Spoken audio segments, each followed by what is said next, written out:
حسنہ۔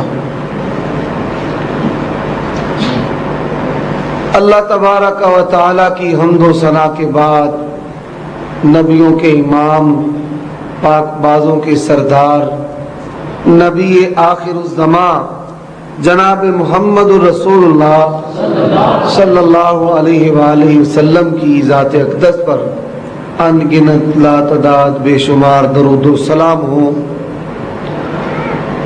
خصوصاً آپ کے ساتھیوں پر، تبع تابعین، ائمہ محدثین، سلف صالحین پر، کہ جنہوں نے اللہ کا دین محفوظ کیا اور ہم تک پہنچایا اور پھیلایا۔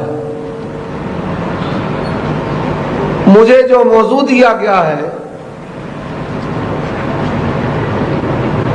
موضوع کی مناسبت سے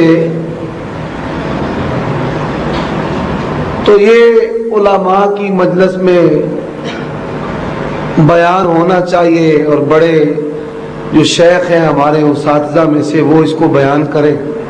یہ ایک آزمائش ہے کہ اس موضوع کو سادہ عوام کے انداز میں بیان کرنا، اللہ مجھے اس میں کامیابی عطا فرمائے۔ دوسری بڑی آزمائش، ماشاءاللہ خطباء کے بادشاہ شیر پنجاب مولانا منظور احمد صاحب وہ بھی تشریف فرما ہے، یہ شہزادے خطیب مولانا عمران ربانی صاحب، مولانا سرفراز نجمی صاحب وہ بھی تشریف فرما ہے۔ یہ بھی آزمائش ہے۔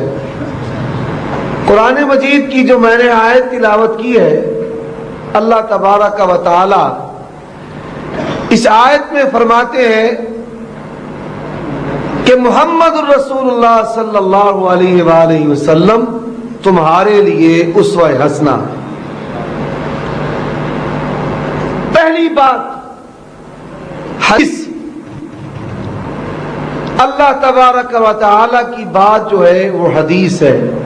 اللہ نزل احسن الحدیث فَبِأَيِّ حَدِيثٍ بَعْدَهُ يُؤْمِنُونَ۔ دوسری بات محمد الرسول اللہ صلی اللہ علیہ وسلم کی بات حدیث ہے۔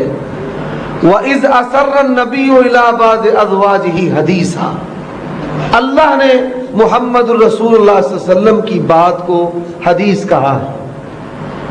صحیح بخاری میں حدیث موجود ہے، شیخ الاسلام والمسلمین سیدنا ابو ہریرہ رضی اللہ تعالی عنہ نے رسول اللہ صلی اللہ علیہ وسلم سے پوچھا، من اسعد بشفاعتک یا رسول اللہ یوم القیامہ، اے اللہ کے پیغمبر صلی اللہ علیہ وسلم، وہ کون سا خوش نصیب شخص کہ جس کو قیامت کے دن آپ کی شفاعت اور سفارش نصیب ہوگی؟ فرمایا لقد ظننت یا ابا ہریرہ اللہ یسألنی عن ھذا الحدیث اول منک، فرمایا اے ابو ہریرہ رضی اللہ تعالی عنہ، میرا یہ گمان ہے کہ آپ سے پہلے مجھ سے کسی نے اس حدیث کے متعلق سوال نہیں کیا۔ رسول اللہ صلی اللہ علیہ وسلم نے اپنی بات کو حدیث کہا ہے۔ تیسرا، صحابہ کرام رضوان اللہ علیہ مجمعین کا اتفاقی فہم، موقوفات وہ بھی حدیث ہے۔ اس لیے ہم اہل حدیث یہ لفظ سلف صالحین کے رستے پر چلتے ہوئے اللہ کے قرآن اور محمد الرسول اللہ صلی اللہ علیہ وسلم کے فرمان کی سچی پیروی کرنے والے اہل حدیث ہیں۔ اب یہ تو ہو گیا کہ اللہ کی بات بھی حدیث، رسول اللہ صلی اللہ علیہ وسلم کا فرمان بھی حدیث، صحابہ کرام کی موقوفات اور اتفاقی فہم وہ بھی حدیث ہے۔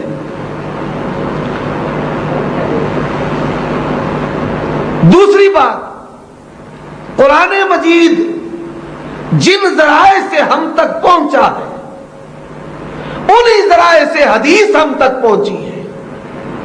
حدیث اور قرآن کے پہنچنے کا قطعاً ذریعہ الگ الگ نہیں۔ بسم اللہ کی با سے لے کر والناس کی سی تک پورا قرآن محمد الرسول اللہ کی زبان کے ذریعے ہم تک پہنچا ہے، اور جو محمد الرسول اللہ کی زبان سے جدا ہو وہ دین ہے، وہ حدیث ہے۔ بسم اللہ کی بات سے لے کر والناس کی سی تک پورا قرآن محمد الرسول اللہ کی زبان اقدس سے ہمیں ملا ہے، تو یہ پورا قرآن اس لحاظ سے بھی حدیث ہے۔ رسول اللہ صلی اللہ علیہ وسلم قرآن مجید کے مفسر، قرآن مجید کو بیان کرنے والے۔ اللہ فرماتے ہیں انا انزلنا الیک الذکر لتبین للناس ما نزل الیہم، ہم نے جو نصیحت قرآن آپ کی طرف اتارا ہے آپ اس کی تبیین کرے۔ اللہ کے پیغمبر نے قول و عمل کے ذریعے 23 سال اسوہ حسنہ کے ذریعے قرآن مجید حدیث کی تفسیر حدیث کے ساتھ کی ہے۔ حدیث کی تفسیر کس کے ساتھ کی ہے؟ حدیث کے ساتھ کی ہے۔ یہ بات ذہن نشی کر لیں۔ قرآن مجید صحابہ نے یاد کیا، حدیث کو صحابہ نے یاد کیا، قرآن مجید کی تفسیر ہوئی، حدیث رسول اسوہ محمدی کی تفسیر ہوئی، قرآن مجید مذاکرہ سے محفوظ ہوا، حدیث مذاکرہ سے محفوظ ہوئی۔ اور دوسری بات، جن بنیادوں پر یا جن گندے اصولوں پر اسلام کے مخالفین قرآن مجید پر اعتراض کرتے ہیں، قلت عقل، عقل کم ہے، قلت فہم، سمجھ نہیں سکتے، قلت استقصاء کہ ان کا علم لمیٹڈ محدود ہے، یہ 3 بنیادیں ہیں۔ اور چوتھا سبب دشمنی، عداوت، بغض سے قرآن مجید پر اعتراض کرتے ہیں۔ آج حدیث کا انکار انہی 4 بنیادوں پر ہو رہا ہے، یا قلت عقل کی بنیاد پر، قلت فہم کی بنیاد پر، اور یا قلت استقصاء، حدیث کے تمام ترک وہ نہیں جانتا، اعتراض کر دیا، حالانکہ اعتراض کا دوسرا جواب حدیث کے دوسرے ٹکڑے میں ہے۔ اور چوتھا بغض اور حسد، کینہ، یہ جو قرآن مجید پر اعتراض کا طریقہ کار انداز ہے وہی حدیث پر طریقہ کار ہے۔ حدیث کا انکار سب سے پہلے کہ یہ تو سائنس کے خلاف ہے، حدیث سائنس کے خلاف ہے، ہم نہیں مانتے۔ بھئی کون سی حدیث سائنس کے خلاف ہے؟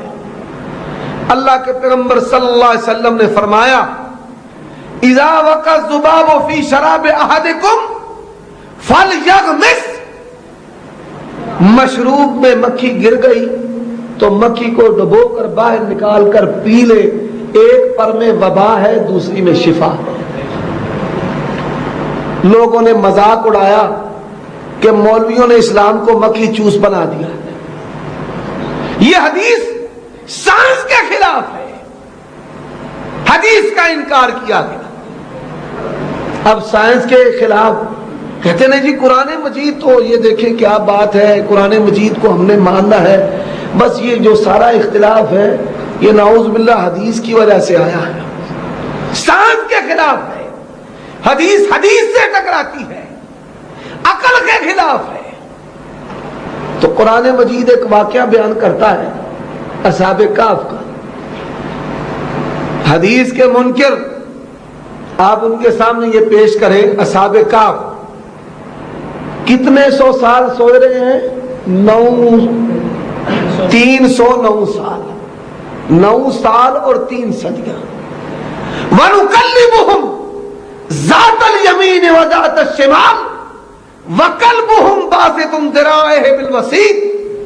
سائنس کی بنیاد پر حدیث کا انکار کرنے والے رب کے قرآن پر بھی نہیں رہ سکتے، آئیں دنیا کے زمانے بھر کے سائنسدان لے کر آ جائیں۔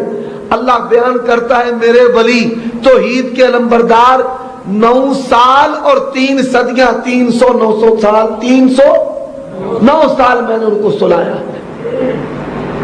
اب کوئی سائنس اس بات کو تسلیم کرتی ہے؟ مالک کہتے ہیں ہم ان کی کروٹیں بھی بدلتے تھے، بدلتے. لو اطلعت علیہم لولیت منہ فرار. اے پیغمبر اگر آپ ان کو دیکھ لیں, آپ ان پر مطلع ہو جائے تو آپ بھی ڈر کر نکل جائیں, چلے جائیں, روبا پر آ جائے.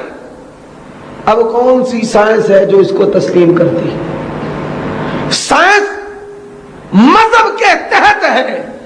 سائنس کی لگام وحی الہی ہے, عقل کی لگام وحی الہی ہے. بڑا ان لوگوں نے شور مچایا, یہ دیکھو جی حدیث سائنس کے خلاف ہے. جب یورپ کی لیبارٹریوں میں اس حدیث پر ریسرچ شروع ہو گئی, ریسرچ کی, ہم مسلمان کیوں ہوئے, ڈاکٹر عبد الغنی لون کی کتاب ہے, وہ آپ پڑھ سکتے ہیں, اس میں یہ واقعہ موجود ہے. 20 افراد کی ٹیم اس حدیث پر ریسرچ کر رہی ہے کہ ہم بادلیل اسلام کا مذاق اڑائیں گے کہ مکھی کے کسی پر میں کوئی شفا نہیں. لیکن جب تحقیق اور ریسرچ کی تو وہ سارے کے سارے افراد اشہد اللہ الہ الا اللہ واشہد ان محمد عبدہ ورسولہ کلمہ پڑھ کے مسلمان ہو گئے. اللہ کے پیغمبر نے 1400 سال پہلے بیان کر دیا, ایک میں وبا ہے ایک میں شفا ہے. کہنے لگے ہاں, ساتھ اس کو ماننا شروع کر دیا, اسلام کی خوبی تسلیم کر لیا. انما كان قول المؤمنین اذا دعوا الى اللہ ورسولہ ان یقولوا سمعنا واطعنا.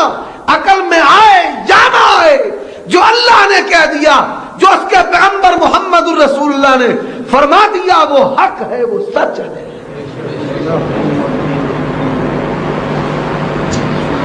کہتے ہیں جی عقل کے خلاف.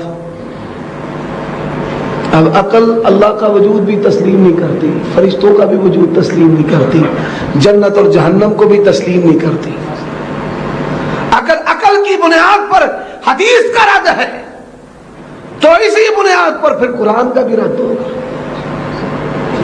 جو یہود و نصارہ نے قرآن مجید پر طریقہ کار اعتراض کا لیا ہے, آج کے حدیث دشمن لوگ وہی طریقہ